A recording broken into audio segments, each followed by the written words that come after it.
हमारे साथ मंच पर आपके सबसे प्रिय नेता और यहां के मुख्यमंत्री आदरणीय के चंद्रशेखर राव जी, मंच पर उपस्थित दिल्ली के मुख्यमंत्री अरविंद केजरीवाल जी, पंजाब के मुख्यमंत्री श्री भगवत मान जी, सीपीआई के जनरल सेक्रेटरी आदरणीय डी राजा जी और मंच पर उपस्थित सभी बीआरएस पार्टी के सभी वरिष्ठ नेता, यहां पर इस सभा में उपस्थित बीआरएस पार्टी के संगठन के सभी पदाधिकारी, मिनिस्टर्स, सांसद, विधायक, सभी नेता और बड़ी संख्या में, जहां तक मैं देख सकता हूं मुझे लोग ही लोग दिखाई दे रहे हैं, सर दिखाई दे रहे हैं। मैं अगर बाईं तरफ देखता हूं मुझे लोग ही लोग दिखाई दे रहे हैं, सर दिख रहे हैं। दाईं तरफ देखता हूं तो सर दिखाई दे रहे हैं। और मैं जब सामने देखता हूं, जहां तक देख सकता हूं वहां तक मुझे लोग दिखाई दे रहे हैं।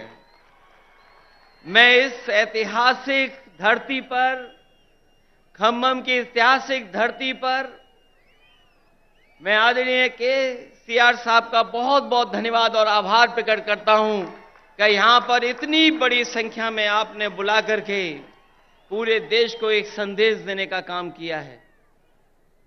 आज सुबह से लगातार हम लोग काम देख रहे हैं। मैं सामने जहां पर बिल्डिंग में हम लोग बैठे थे, ये इंटीग्रेटेड जो ऑफिस बनी है, कॉम्प्लेक्स बना है, एक ये उदाहरण है सरकारों के लिए कि एक जगह कैसे अधिकारी बैठ सकते हैं और जनता को तकलीफ और परेशानी नहीं होगी, एक ही जगह पर समस्या का समाधान हो जाएगा। ये खम्मम वो धरती है जिसने हमेशा इतिहास बनाने का काम किया है।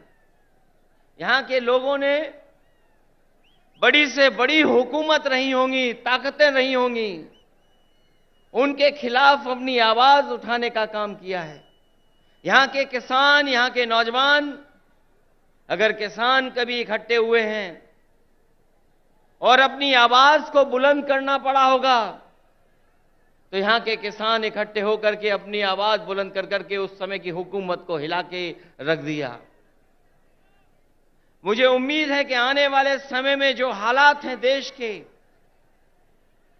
जिन परिस्थितियों से हम लोग गुजर रहे हैं, जहां भारत सरकार और खासकर भारतीय जनता पार्टी, जिसकी सरकार दिल्ली में है, एक एक सरकारें जो चुनी हुई उनको परेशान कर रही है।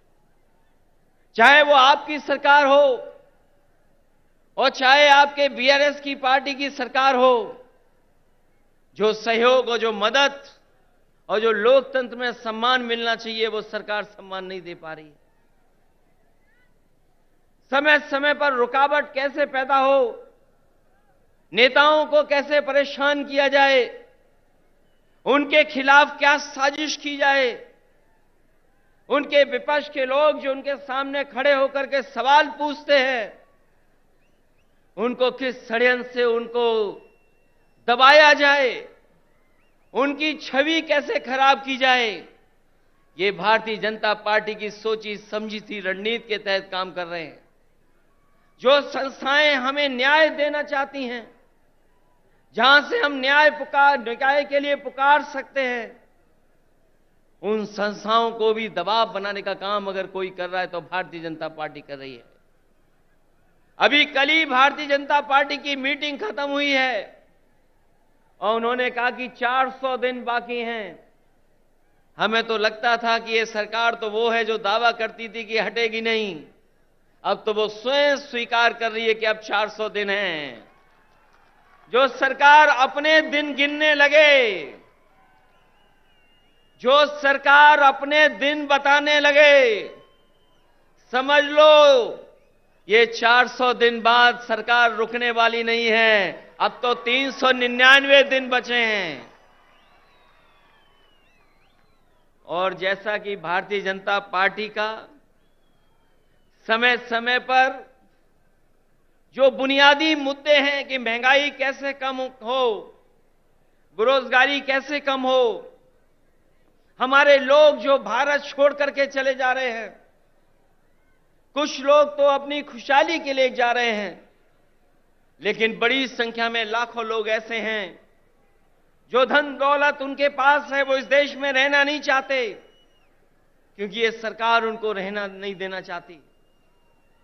इनके पास बुनियादी ठोस मुद्दे जो किसान की जरूरत के वो नहीं पूरे कर रहे हैं। आपको सबको याद होगा, यही बीजेपी के लोगों ने कहा कि हम किसानों की आय 2022 तक दोगुनी कर देंगे, किसान की आमदनी दुगनी हो जाएगी।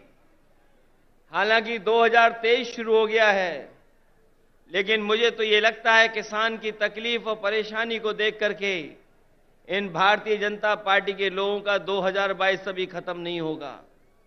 इनका 22 खत्म नहीं होगा, 23 आ गया, 24 आ जाएगा, लेकिन भारतीय जनता पार्टी ने जो वादा किया था कि 22 तक हम किसानों की आय दोगुनी कर देंगे, वो अभी दोगुनी नहीं हुई है। हमारा किसान तकलीफ और परेशानी में है, उसको वादा तो कर रहे हैं, लेकिन जो बुनियादी उसे मदद मिलनी चाहिए वो मदद नहीं मिल पा रही है। ये हमारा जो नौजवान दिखाई दे रहा है, ये नौकरी और रोजगार की तलाश में अपना भविष्य चौपट कर रहा है। ये सरकार कोई ठोस कदम नहीं उठा पा रही। आपका प्रदेश में तो सरकार है जहां मुख्यमंत्री काम कर रहे हैं, लेकिन हम तो अपने प्रदेश में देखते हैं जहां पर बड़े पैमाने पर बेरोजगारी है। जैसे ही चुनाव आ गया है, इन्होंने तय कर लिया है कि जगह जगह इन्वेस्टमेंट मीट करेंगे और इन्वेस्टमेंट मीट के बहाने लोगों को धोखा देंगे। ये प्रचार के माध्यम से धोखा देना चाहते हैं। वैसे तो समय समय पर देश के लोग और देश के जो नेता होते हैं वो G20 की अध्यक्षता कर रहे हैं, लेकिन इस बार इन्हें मौका मिला है अध्यक्षता करने का। मुझे लगता है कि केवल चुनाव के लिए ही प्रचार करेंगे, उसमें कोई ठोस कदम नहीं उठाएंगे। इसलिए आज जब हम इतनी बड़ी संख्या में लोगों के सामने इकट्ठे हुए हैं, जहां मुझे लोग ही लोग दिखाई दे रहे हैं, उनके सामने मैं कह सकता हूं कि अगर तेलंगाना में सफाया हो रहा है बीजेपी का, तो उत्तर प्रदेश भी पीछे नहीं रहेगा। आप अपने प्रदेश से हटाइए, यूपी से हम लोग मिलकर के उनको हटाने का काम करेंगे।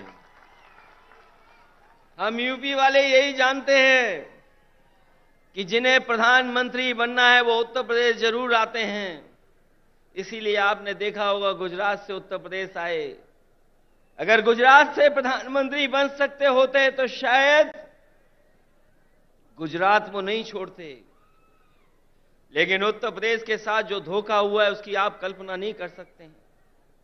मां गंगा हमारी पूजा का, हमारी आस्था का, हमारी संस्कृति की स्थान है। एक पानी का जहाज चला करके, विलासिता का जहाज चला करके न जाने क्या सपने दिखा रही है सरकार। और जिस मां गंगा को साफ हो जाना चाहिए था, मां गंगा वैसी की वैसी है, नदी साफ नहीं है, नदी को साफ नहीं कर पाए। मुझे खुशी है इस बात की कि जब मैं मुख्यमंत्री था उस समय आपके मुख्यमंत्री जी ने एक फैसला लिया था कि यहां पर किसानों के खेत तक और घरों में, यहां पर किसानों के खेत तक और घरों में पानी पीने का कैसे इंतजाम किया जाए। वो जो इंटीग्रेटेड इरिगेशन सिस्टम का आपने शुरुआत की, मैं आपको बधाई देता हूं और जनता को भी बधाई देता हूं, उनका धन्यवाद देता हूं कि आपके प्रदेश से शुरू हुई योजना, जहां पर खेत को पानी, घर में पानी का इंतजाम किया, वही तो भारत सरकार नकल कर रही है। जो आज भारत सरकार नकल कर रही है वो कहीं ना कहीं आपकी देन है। जिस सरकार ने एक उदाहरण पेश किया हो, और न केवल इरिगेशन में और भी क्षेत्रों में, मैं ऐसे सरकार के लोगों को बधाई देता हूं और खासकर मुख्यमंत्री जी को बधाई देता हूं। जहां इतना विकास हो रहा हो, वहीं भारतीय जनता पार्टी के लोग देश को पीछे ले जाना चाहते हैं।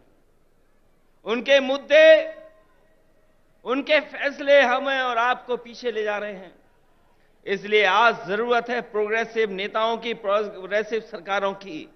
और मुझे उम्मीद है कि जिस तरीके से भारतीय जनता पार्टी ने देश को पीछे कर दिया है हर चीज में, हम सब मिलकर के जो मंच पर बैठे हैं और प्रदेशों में भी हैं, जो साथ मिलकर के काम करेंगे तो देश को एक नई सरकार भी और नए तरह का एक प्रोग्रेसिव एजेंडा देकर के देश को आगे ले जाने का काम करेंगे।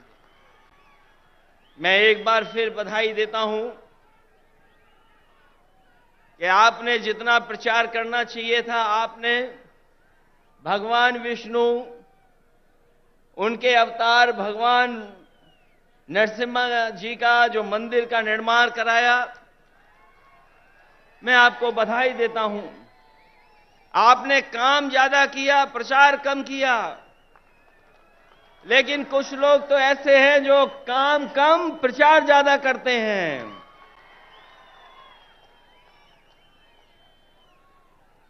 इसलिए जब अभी हम लोगों ने त्योहार भी मनाया है, हमारे यहां मकर संक्रांति का त्योहार तब मनाया जाता है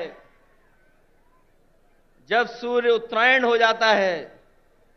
अगर हम मकर संक्रांति मनाते हैं तो देश में अलग अलग जगह अलग अलग त्योहार मनाते हैं।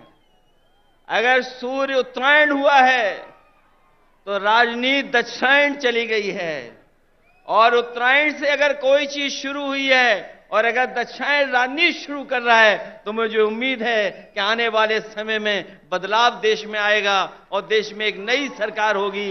ये भारतीय जनता पार्टी के लोग नहीं रहेंगे, क्योंकि इनके पास भ्रम और जाल फैलाने के अलावा कोई रास्ता नहीं है। ये समय समय पर भ्रम फैलाते हैं, समय समय पर जाल फेंकते हैं।